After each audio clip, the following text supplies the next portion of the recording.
ആൾക്കാരെന്ന് പറഞ്ഞു കഴിഞ്ഞാൽ നമ്മള് നീലക്കുയിൽ എന്ന് പറഞ്ഞ അറിയാം എസ്റ്റാബ്ലിഷ് ചാനലാണ്. അപ്പൊ ഞാൻ നീലക്കുറുക്കൻ എന്ന് പറഞ്ഞൊരു ചാനല് ഞാൻ റൺ ചെയ്യുന്നുണ്ട്. അപ്പൊ അതിന്റെ ഒരു ഇത് എന്റെ അടുത്ത് കാണിച്ചായിരുന്നു. എനിക്കറിയില്ല, ഞാൻ ആക്ച്വലി എനിക്ക് അവരായിട്ടൊന്നും ഒരു പ്രശ്നമില്ല. എനിക്ക് ആക്ച്വലി ഇവരൊക്കെ നമ്മളെല്ലാവരും ഫ്രണ്ട്സ് ആയിട്ട് പോകണ ഒരാളായിട്ട് എനിക്ക് ഒരു പ്രശ്നമില്ല.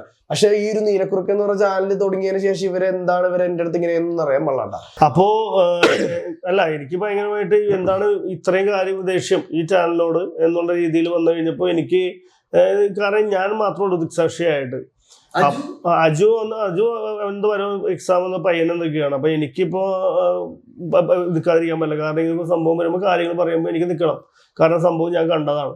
അപ്പോൾ എനിക്കത് പറയാതിരിക്കാൻ പറ്റില്ല. അപ്പോൾ അതുകൊണ്ടാണ് ഞാൻ ഈ പറഞ്ഞ പോലെ ഈ കാര്യങ്ങൾക്ക് വരികയും സംസാരിക്കുകയും ചെയ്തത്. അപ്പോൾ ഇവരുടെ വീട്ടുകാരിൽ മൊത്തം ഫാമിലി മൊത്തം പറയുന്നത് ഈ ചാനലിൽ 5 പേര് വ്യക്തികളെയും എല്ലാവർക്കും അറിയാവുന്ന സ്ഥിതിക്ക് ഇവൻ അവരുടെ പേര് പറഞ്ഞ സ്ഥിതിക്ക് കോടതിയിൽ കേസ് കൊടുക്കണം എന്നുള്ള രീതിയിലാണ്. കോടതിയിൽ കേസ് കൊടുത്തു കഴിഞ്ഞിട്ട്, കാരണം വീട്ടുകാർക്ക് മൊത്തത്തിൽ മനക്കേടുണ്ടാവുകയും ചെയ്തിട്ടുണ്ടായ ഒരു കാര്യമാണ്. അപ്പോൾ കേസ് കൊടുക്കണമെന്നാണ് ഇപ്പോൾ ഇവർ പറയുന്നത്.